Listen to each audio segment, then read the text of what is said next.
Okay, I am showing 1 o'clock Central Standard Time, so we're going to go ahead and get this show on the road. Welcome to today's edition of the South Central Telehealth Resource Center's Telehealth Roundup. Today, we're going to be talking about physical education in the time of COVID 19, presented by my good friend Audra Walters with Shape America. We're going to introduce her in a second, but I'd like to take a minute to talk a little bit about the telehealth resource centers. My name is Joe Schaffner. I'll be the moderator for today. I am the Assistant Director of Outreach for the South Central Telehealth Resource Center, and we are based out of Little Rock within the University of Arkansas for Medical Sciences Institute for Digital Health and Innovation. And I have nothing to disclose. So here is a snapshot of the telehealth resource centers. They are regionally based. There are 12 of them. We are there in red on the map. We represent Arkansas, Tennessee, and Mississippi.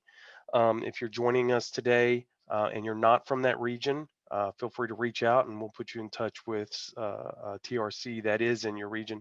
Also want to point out that there's two national telehealth resource centers, the Center for Connected Health Policy, which is our go-to place for all things policy related, a very good resource, especially during this public health emergency. They are very quick to post fact sheets, to post updates, to post any information with regards to telehealth policy. So it's a good resource, and I'll put that the link to these pages in the chat bar so that you can access them.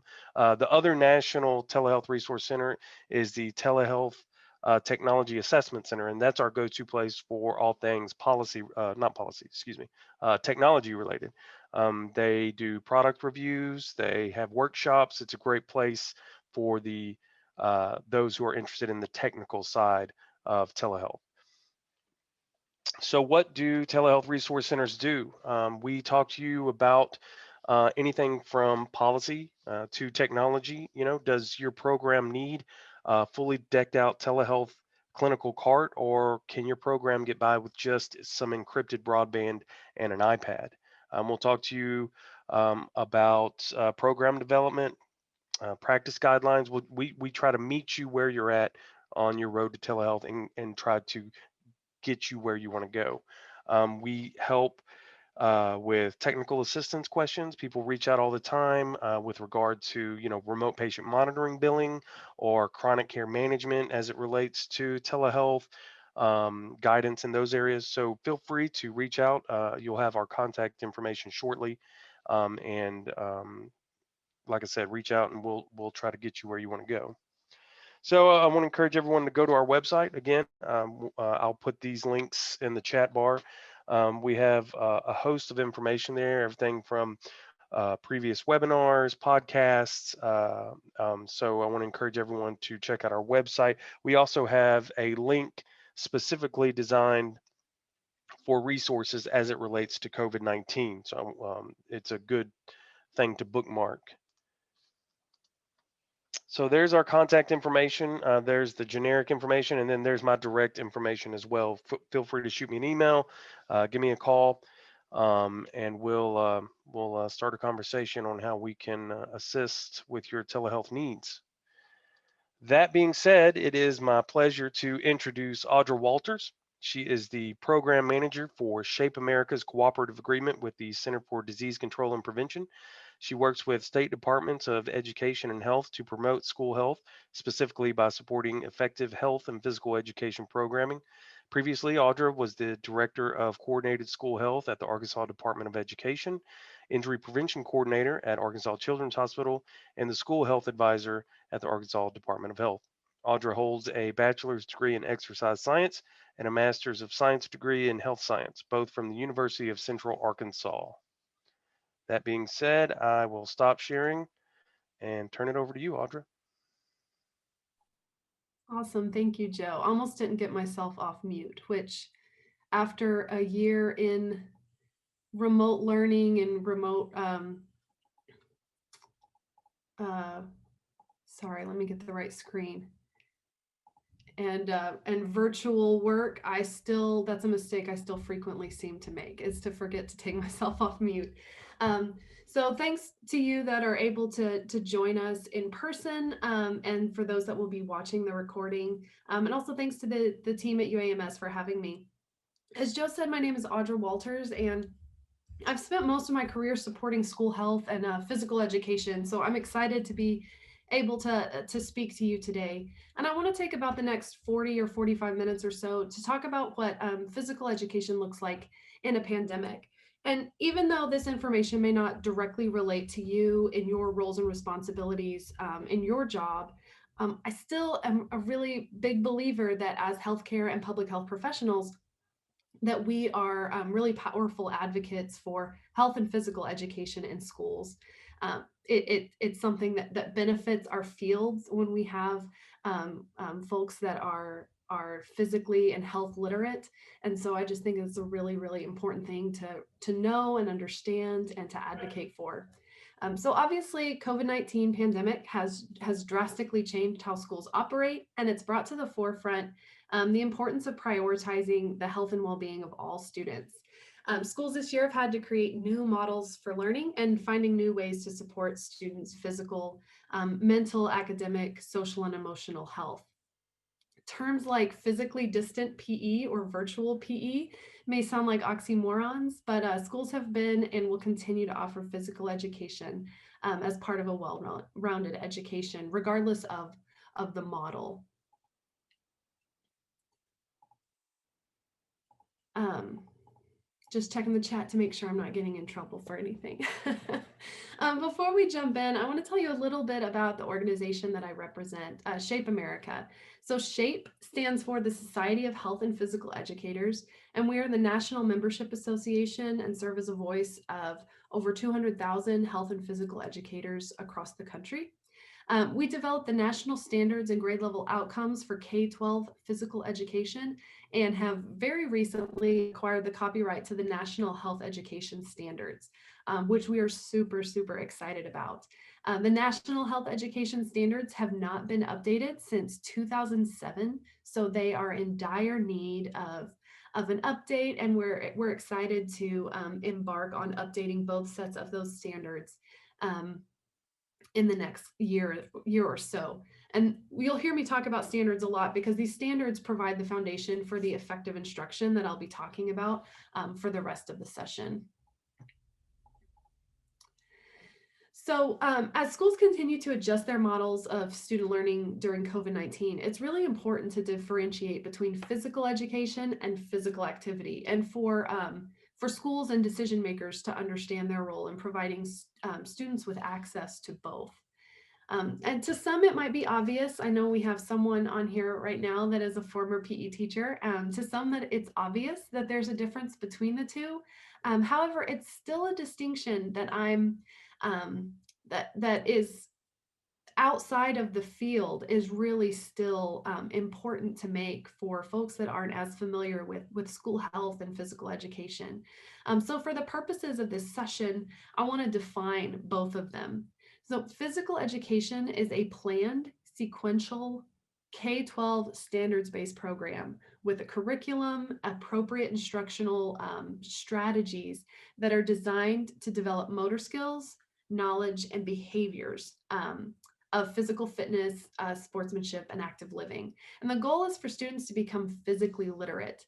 And physical literacy is maybe a term that we're not as familiar with as maybe health literacy, but physical literacy is defined as the ability to move with competence and confidence in a wide variety of physical activities that benefit the healthy development of the whole person. And certified physical education teachers are best equipped to deliver this type of skills-based and standards-based instruction. Physical activity, on the other hand, is bodily movement of any type, and it may include recreational activities, fitness or sport activities, such as walking, jumping rope, playing basketball or soccer, or daily activities. So physical activity occurs in physical education, but physical education itself is the actual instruction of how to move appropriately and understand the impacts of physical activity on a person. And so physical activity is not an equivalent or a substitute for physical education. but both contribute meaningfully to a child's development. And research has shown benefits such as a decrease in stress, improvement in fitness level, and prevention of injury and disease. And students should have access to both effective physical education as well as opportunities to be physically active or basically practice, put into practice what they've learned into physical education in order to reach the recommended goal of 60 minutes of physical activity for a day for youth, for children and adolescents. And some of those physical activity opportunities during the school day might be before after school programs, recess, classroom physical activity, or outside of the school day, such as um, biking or walking to school or intramural programs. So I just share this as an example of how standards are the foundation of putting the E in PE, making physical education an educational piece. Physical education instruction is standards based, as I've already said, and we'll probably say a few more times today. These resources here are just they're student friendly standards posters that we have available that puts the standards into I statements for students. So that they can make the connection to the standards that their teacher is instructing them on, and then what they're able to do at the end of the lesson. And so sometimes those are referred to as I can statements or I statements. And we have these student-friendly standards posters available for both health education and physical education for elementary and secondary for both of those categories, and English and Spanish. And I'm a huge fan of these posters because I feel like it brings the standards to life for anyone that's not a PE teacher. Um, and so I think it's a great thing to share with students, with parents, with administrators, and it can also help us all understand how to communicate the importance of effective physical education and make that distinction between physical activity and physical education. So for today, I work with states and school districts across the country, and I will just tell you that there is an infinite number of variations of what we're going to talk about today as far as the models of instruction. So to talk really specifically about what PE should look like by a minute to minute class period is really it's outside the scope of this session for sure, but it's going to vary very much from district to district, state to state, and even teacher to teacher. So I wanted to establish some kind of foundational things, some foundational teaching strategies for physical education and how that translates into the current education environment during this pandemic. So obviously students and staff have been affected mentally, physically, socially, emotionally due to the abrupt interruption in their daily lives and routines. I apologize. My dog sees someone out the window. Many are managing complex emotions such as anxiety, fear, loneliness, and grief on top of all the other things that kids feel these days. And it's really important that these feelings should be acknowledged, and teachers and school leaders should recognize how these feelings might affect student learning when they're developing their units, assessments, and the learning experiences for students. Instruction in health and physical education can help students manage these emotions, though, through the development of health skills, participation in physical activity, and an overall development of health and physical literacy. This Shape America Considerations resource that I'm going to be talking about today provides an overview of those strategies that we're going to talk about, and that includes equity, inclusion, and accessibility, social and emotional learning, or SEL, and a trauma-sensitive learning environment. And these are overarching strategies that should be considered really no matter what model of learning the school is operating under. And then after that, we'll get into a little bit more of the unique considerations for each model of learning. So speaking of models of learning, this is what I talked about. There are so many variations. Schools across the country and across states look very different. And schools have been operating under a combination of different models based on their geographic location, the level of their COVID-19 community spread, based on feedback from families in the school community, state or local regulations, and occasionally, whether or not that teacher happens to be in quarantine or not. So, it's really a case study in resilience and flexibility, because at the drop of a hat, learning models may change for schools, for districts, or for individual classrooms. And so one of the things that our organization is focused on is providing support for some of those overarching teaching strategies, and prepare them for all different models of learning. So one thing that COVID-19 has further revealed is the stark inequity that continues to exist. Equity, inclusion, and accessibility, it must be the first thing considered when planning curriculum units, assessments, and learning activities for students. And the pandemic has highlighted disparities that already existed, but also highlighted disparities in student and teacher access to digital devices, to learning materials, and to high-speed internet. I know that's no stranger to schools in Arkansas, with so much of the rural schools and rural households not having access to high-speed internet. So according to a report released by the Pew Research Center, when schools were closed last year, 15% of US households and 35% of low-income households with school-age children did not have high-speed internet connection at home. Um, so that adds to these existing feelings of stress, anxiety, fear, and anger, when students lack the necessary things that they need, like internet, equipment they need for their activities, or their learning materials, or devices to complete assignments. And additionally, the individual needs of students with disabilities, or their culturally or linguistically diverse students, it's a really vital thing, but it's a very challenging thing to try to address in these different models of learning. And so it's still a priority that schools should make sure that students can receive and access the course content necessary to learn. But it does take a lot of planning, to be able to really do that effectively. So some ways that PE teachers have attempted to address the so-called digital divide is by providing learning packets for students, take-home learning packets that they can pick up if they're coming to school to pick up their meals, if they're without access to any devices or the internet. Although I do believe that that's something that schools have tried really hard to address. Um, at the beginning of this school year and throughout this school year, is to ensure that students have access to devices and internet as much as possible. Or if they have access to a device but not high-speed internet, providing flash drives with instructional materials so that students with unreliable internet access can still access the course content. And for students that do have devices and internet, so they have the devices and they have the internet, there are still things that teachers have to consider, like the length of the video.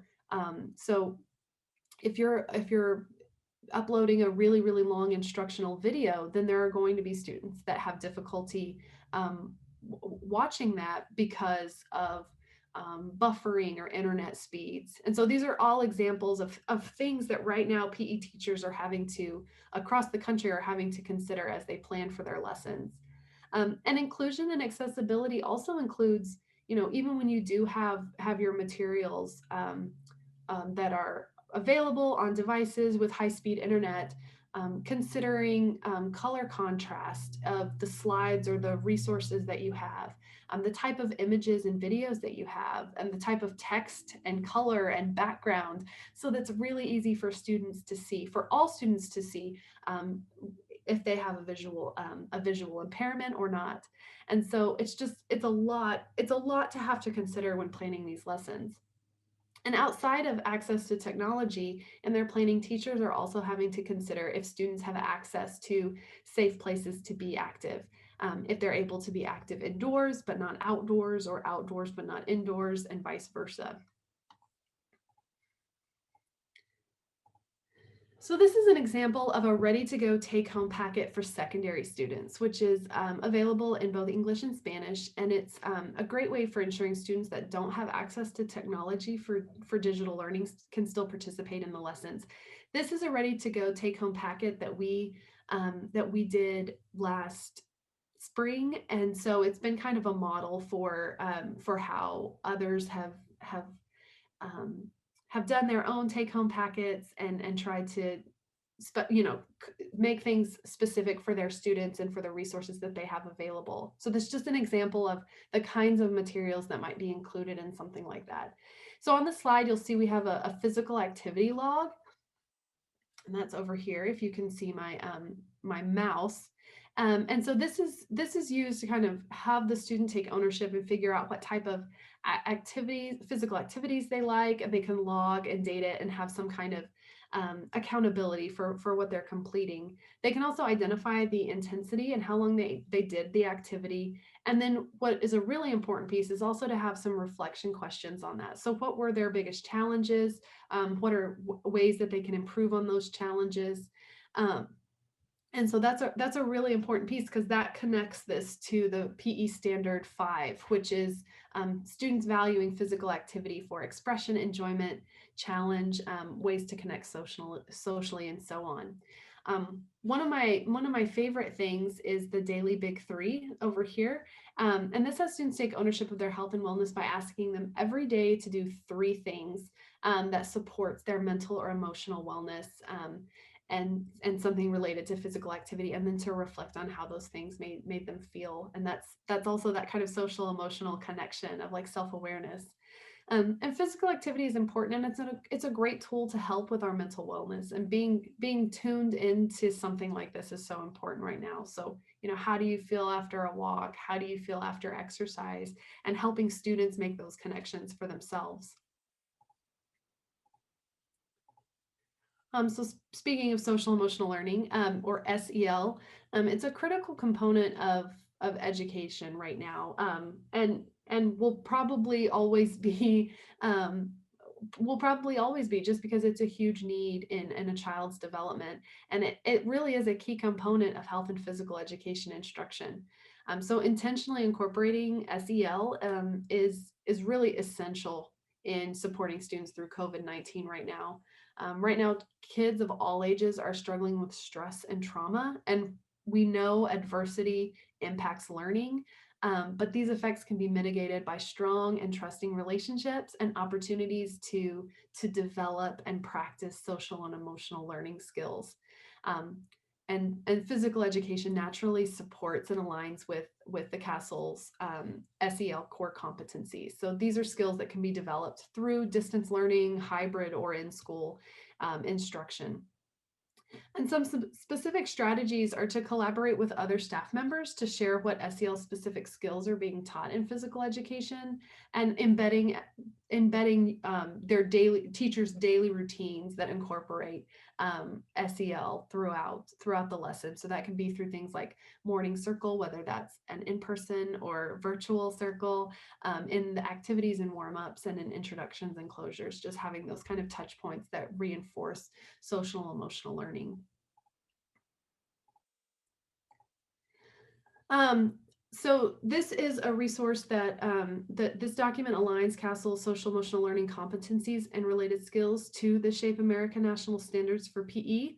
And this crosswalk identifies the standards that reinforce those SEL competencies. We actually have these crosswalks for both physical education standards and health education standards. Because to be frank, physical educators have been on the front lines of the SEL movement. I mean, they were doing SEL before it was cool. When you think about, they might have used different words about like spatial awareness and teamwork and sportsmanship, but it was all social emotional learning. Um, so this is just an example of an SEL activity that might be done at the beginning of a session, and can be done, or beginning of a lesson, and can be done both virtually or in person. And I personally love it because I think it's a good strategy for me to use. But it's HALTED, which stands for hungry, angry, lonely, tired, embarrassed, and disappointed. And I think it's a really great practice for everyone to really focus in on both self-awareness, so accurately recognizing our emotions, our thoughts, our values, and then self-management of how do we regulate those emotions, thoughts, and behaviors in different situations. And this also aligns with Physical Education Standard 3, which is that the physically literate individual would demonstrate the knowledge and skills to achieve and maintain a health enhancing level of physical activity and fitness. Um, and so again, I think that this is something that I have to remind. I actually have it hanging up behind my computer to remind myself of when I'm feeling like very frustrated or discouraged or very down, to think through like how am I tracking on these halted categories, and do I need to take a break, do I need to take a walk, do I need to have a snack? And so I think that those are super important skills for everybody, um, but but but students right now need them so much more than ever before. And so the final like overarching teaching strategy is a trauma sensitive learning environment. And so this really comes down to connection and creating like a safe environment for students. So if you're in the education field, this is not going to come as a surprise to you. But right now, everyone really is in education talking about trauma informed instruction and trauma informed learning environments, because right now students and teachers are experiencing trauma related to the pandemic, collective trauma, and a trauma sensitive mindset can be applied to all facets of education, our communication, our teaching strategies, behavior management, how we assess our policies. It's just truly overarching. um, and I'm going to just reiterate something that I said a few slides ago. Trauma impacts the brain and can have lasting effects on a child's development and their ability to learn. But strong relationships and connections with students are at the heart of creating a trauma sensitive learning environment. So, a mantra that I've heard from many PE teachers over the past year is connections before content. Both are important, but the order is critical. And so I think that that's just kind of a like a synopsis of education right now, and that can seem that can seem really, a lot harder to do in practice with all of the regulations and the information and the resources that are flying at teachers right now. But we actually had a past president on Twitter back this summer, say that, it's almost like all along we should have cared most about building relationships with our students and not about assessment. Assessment's still an important piece, but instruction and assessment don't happen without those connections and those relationships. So I want to highlight another instructional material that teachers have been using both in person and in virtual instruction. And and you might have seen variations of this, but they're emoji rating scales. And so this one over here is typically used for elementary, and this one over here is typically used for secondary. And they're great ways to check in with students and create that culture of trust and sharing. And that could, it can be about like the self-awareness of the student, and then once you've created that culture of trust and students feel comfortable in sharing how they're feeling, that can also emphasize that social awareness part of social and emotional learning. We actually used this in a staff meeting back last summer, and it was really revealing to get a temperature check of how our staff was doing, and our CEO found it really helpful in kind of knowing where the team was at. So it's a great way to kind of check in and get a temperature check, a metaphorical temperature check. So okay, moving on to what each of these models of learning looks like for PE.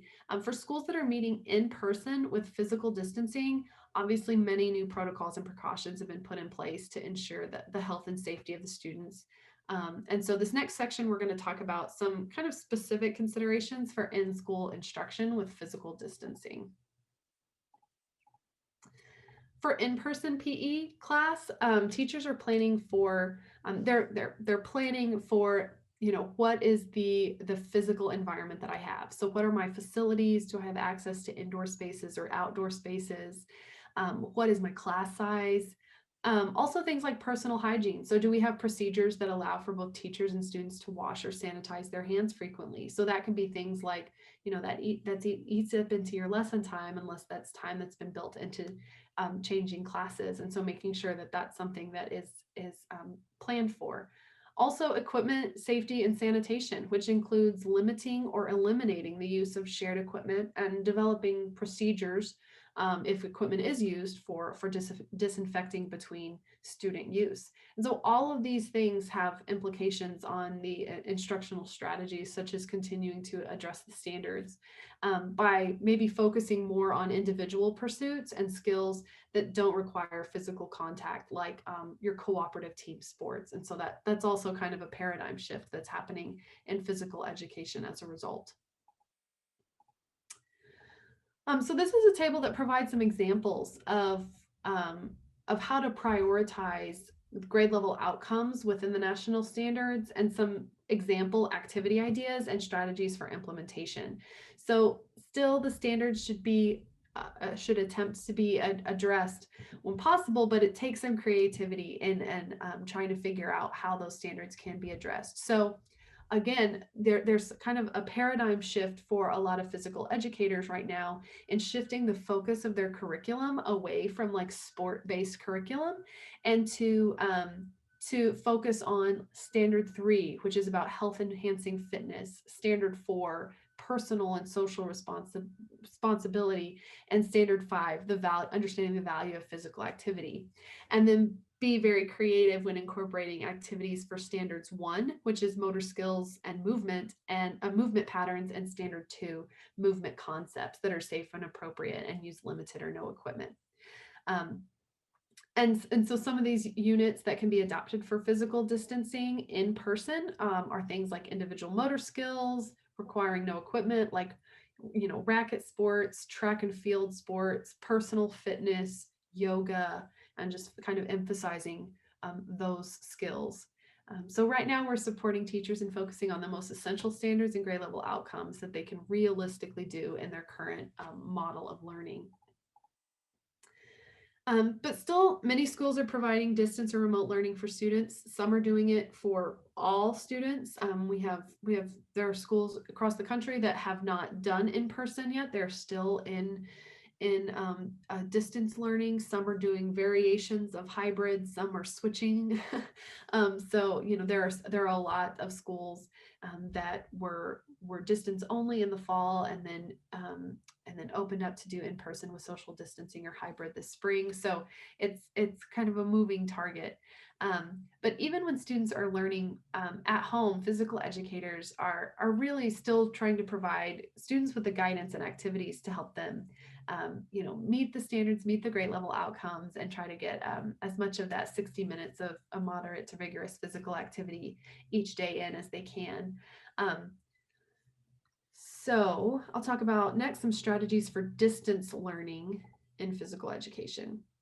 So the distance learning model has provided some really incredibly unique challenges to physical educators in particular. I remember back in March, there was still a lot of fear, a lot of unknown about um, what COVID-19 was. I think back at that time, most of us were still calling it the coronavirus.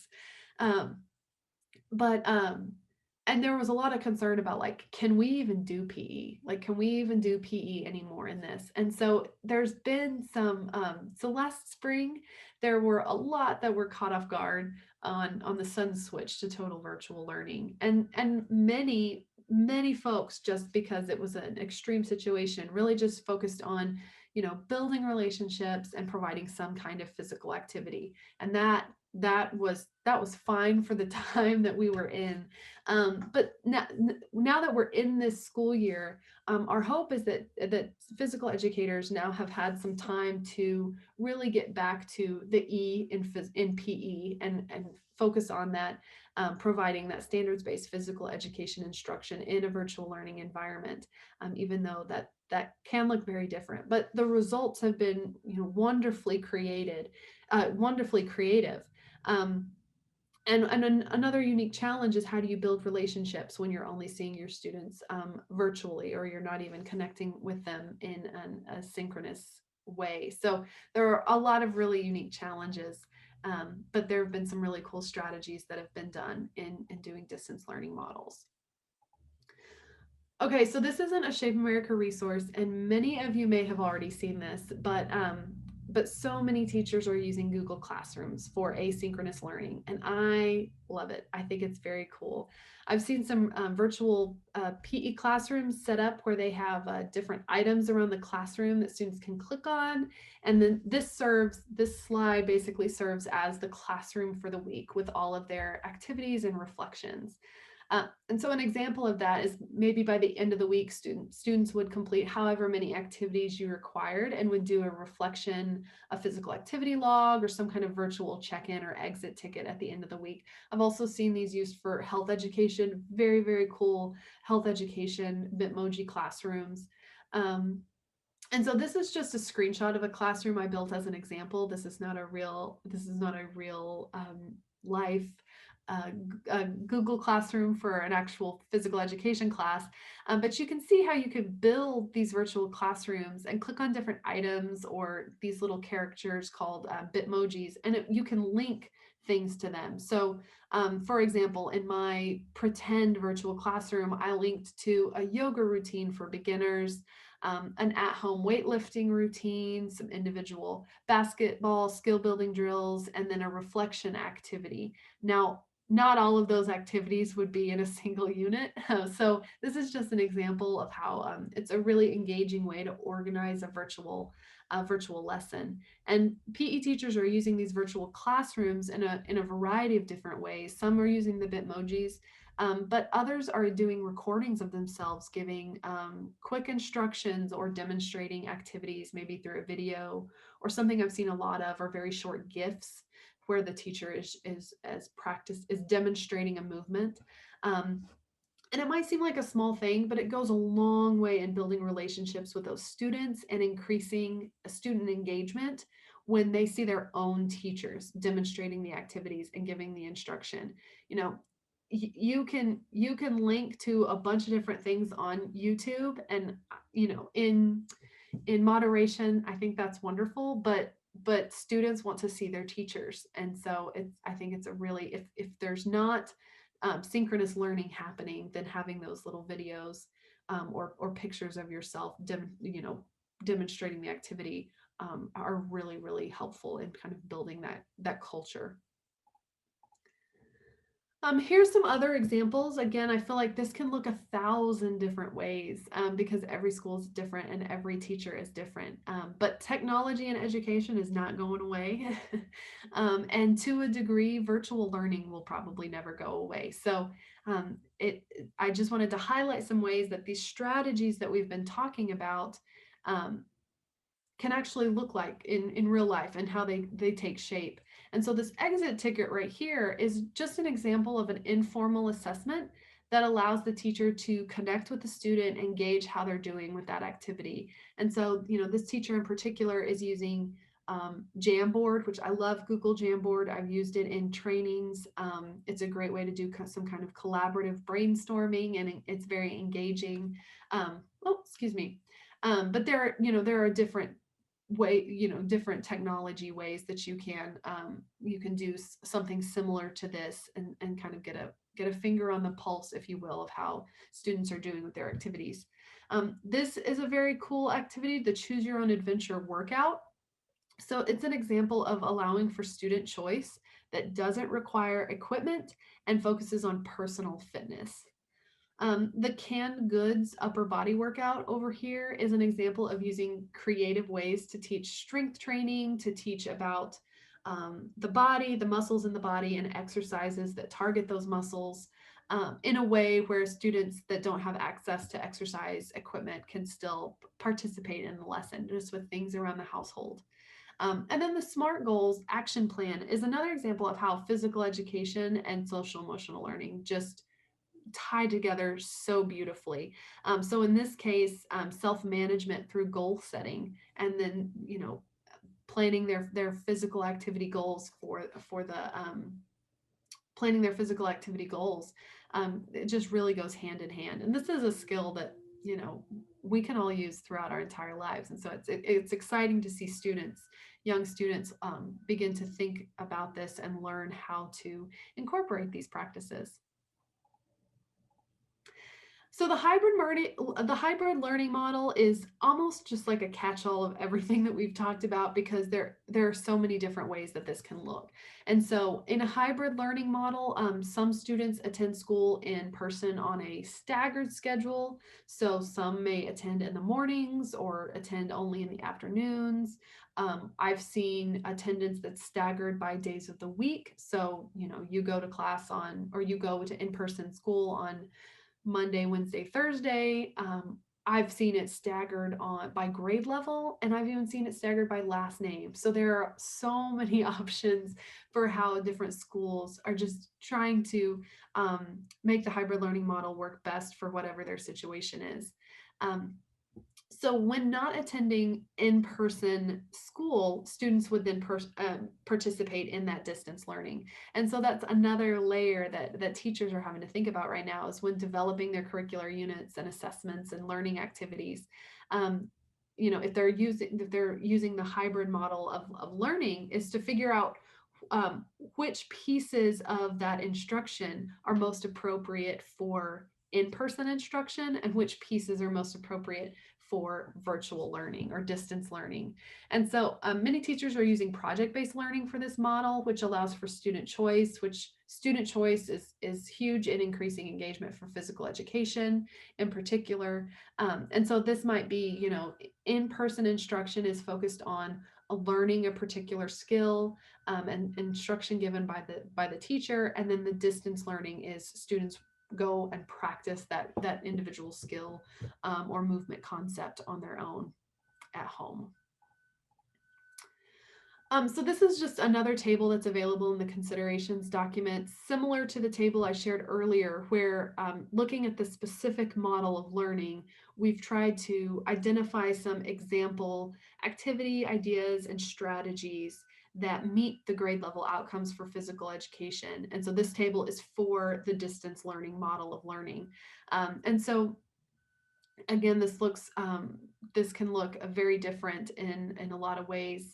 But another tool that we created, that and teachers have used our tool, our student inventory, but they've also created their own or adapted hours to meet their individual needs. But the student inventory really helps give physical education teachers an idea of what types of space their students are working with, if they have, you know, indoor space, adequate indoor space, outdoor space that's safe, as well as what kind of equipment they have access to. And that's not just physical, you know, PE equipment per se, but household items that are available for students to use at home. So I've seen, you know, if you don't have a ball to use for practicing throwing, can you use a sock, or a ball, sock ball, or, you know, when you're practicing aiming, you don't necessarily need a target. Can you use a laundry basket? Things like that. And being really creative about the things that students can use at home to participate in those lessons. And then also, you know, distance learning, that presents some unique challenges in engaging with your students and getting their reflections and doing assessments. And so we've seen some really creative uses for assessments using technology, such as through Google Forms, Google Jamboard, like I mentioned earlier, PE exit slips, Seesaw, and Kahoot, among others. So I'm sure many of us can relate to this feeling right now. Teachers are no different. Even our best teachers are feeling discouraged and overwhelmed and overworked. Um, so I think that it's an important piece to not forget, whether you're in education or not, is that teacher self-care is absolutely vital if anything that I've been talking about for the past 40 minutes is going to happen. Teachers right now aren't just teaching remotely or teaching in person, they're teaching during a pandemic where there is collective trauma. And collective trauma, not just for their students and their students' families, but also for them and their own families. And so, you know, if this presentation does nothing else, if you're a parent or an aunt or uncle or a grandparent, if this presentation does nothing else, then I hope that it encourages empathy and compassion and grace to our educators right now, as well as all of our other frontline workers. But there's just a lot that teachers are having to consider and plan for right now, and so this is important for just the teachers' mental health, but also part of Castle's school-wide social emotional learning process actually highlights 4 focus areas, and one of those is focusing on strengthening adult social and emotional learning. And so I know that this is an analogy that I've heard a lot in the past year, but it's the oxygen mask analogy. If you don't put on your own oxygen mask first, then you're not able to take care of others, and that's been true for teachers for a long time. Teacher burnout has been an issue for a long time, and the pandemic has just amped that up. So I encourage you to practice your own self care, but also extend a lot of grace and compassion to our educators right now. So much of what I covered today can be found in the reentry considerations document along with other resources. If I had to sum up what PE looks like during a pandemic, I'd have to say that a lot of the foundational principles remain the same. It's just how those principles are applied look very different. And the principles of effective physical education are still, focusing on connections with your students and building those relationships. Curriculum, using a standards based curriculum. Communication, so communicating clearly with both students, parents, and your own administration, and then collaborating. So those are things that have always been important. It's just now what those look like in real life are looking kind of unique these days. um, and then this is just a kind of a resource that I wanted to share for anyone out there that is a parent or caregiver of someone that is of school age children. But it's a resource that's available for keeping those kiddos physically active at home, like our mind body calendars that have activities that reinforce social emotional skills each day. And so with that, I am done. I'm happy to. I'll give you a moment to copy down my email address if you'd like to contact with me, or contact me in the future with any questions. But I just have to say thank you so much for all that you do in the telehealth world, and I know that there have been some really creative strategies in connecting telehealth to schools. And I just think that it's important right now that we're all advocating for each other, and I think that although I am biased, health and physical education could really use some strong advocacy right now in these days. So, thank you so much for inviting me, Joe. That And was fantastic, Audra. Very encouraging. Thank you so much for reminding us, not only the importance of physical education, but also the importance of self care, and not just for the students, for the teachers, and for everyone else. And thank you as a professional for reminding me about the halted acronym, as well as the SMART goals acronym. Those for some reason have fallen off my plate, and so I intend to bring them back. So I appreciate that. So attendees, feel free to use the chat function or the Q&A function if you have any questions.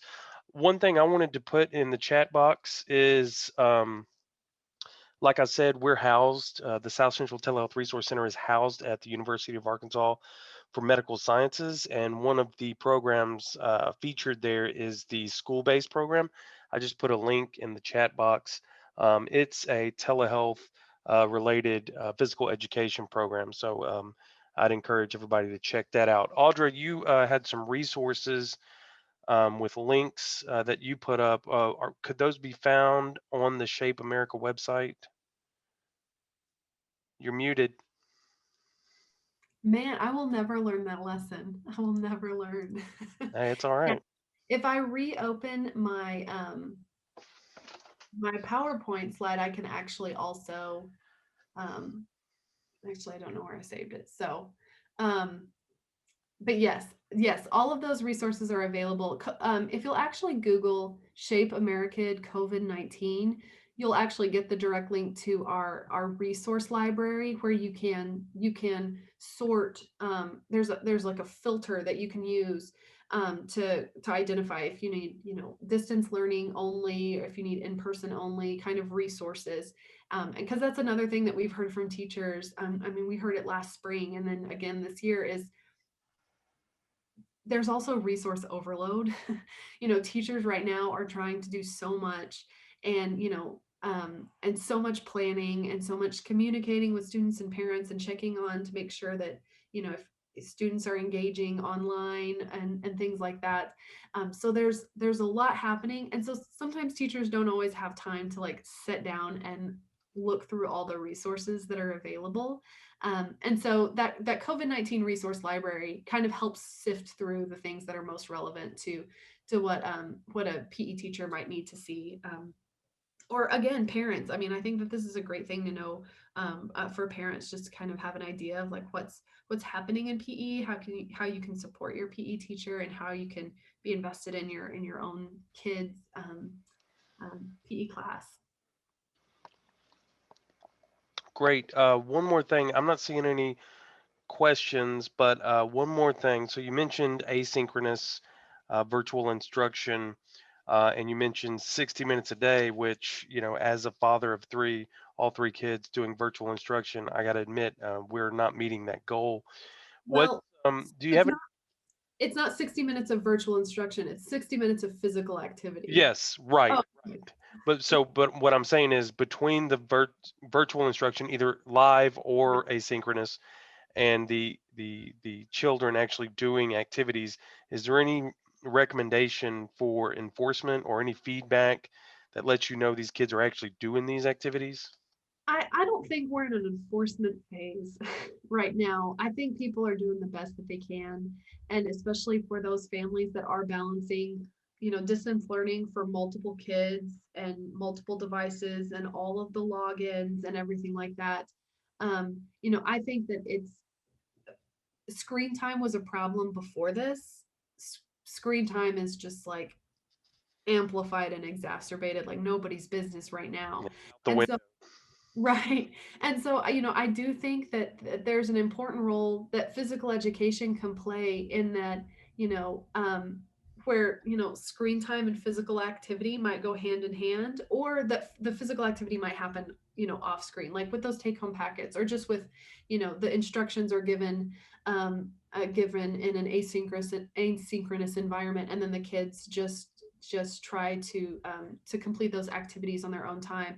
And so I think building in opportunities for movement, period, right now, in a distance in a virtual environment is really really important. But I'm gonna go out on a limb and say, like, right now, I don't think that anyone's trying to like enforce that, because I think everyone's just doing the best they can right Yeah, now. So we just want to make sure that like kids have as many opportunities to get as close to that goal of 60 minutes of physical activity a day as possible. Not that they've all got to try to get it, and and it's on the parents to try to figure out how they do that. yeah. A couple of comments I wanted to read from the chat bar. One, you got a great job, Audra. So I echo those sentiments. And then also, Elaine says some teachers have teacher duties and their children digital support, trying to balance it all. So I guess, just adding to the conversation, the I guess the balancing of it all, is Well, and that's I think administrators, man, I don't want to be an administrator right now, I'll be honest with you. They have a lot on their plate. yep, But I think that, again, that this idea of extending grace and compassion to everyone, is I just don't think we get through it without that kind of underlying underlying thought, because there are, again, like an infinite number of combinations of these things. We have parents that are working from home. We have parents that are going into work while their students are distance learning at home. There are just like an infinite number of variations that cause a lot of stress to both like individuals and families. And so, yeah, I think that that's absolutely something that that is a really unique challenge of this situation, where we're having to take into consideration all of these various um, puzzle pieces that people are trying to figure it out. So again, I think compassion is key, but at the end of the day, we do still have jobs to do, and I think that building relationships, standards based instruction. Sometimes it's kind of just stripping it back to the basics. And so I wish I still had my slideshow up and I would pull that slide back up, but it's like the Venn diagram of things that you can control and things that matter. And Right. so I think that that's really important, is trying to figure out what's in that overlap of things that you can control and things that you can matter. Um, and I think that's the way we get through it, the way we keep on pressing on. I Um, agree. I agree. Well, Audra, thank you so much for your time and talents today. It's always a pleasure to connect with you. And uh, for everyone else out there, stay safe and join us next month. We will be discussing virtual play therapy. So check us out on social media for more information regarding that event. So thank you, Audra. Thank you, attendees. Everyone, have a good day.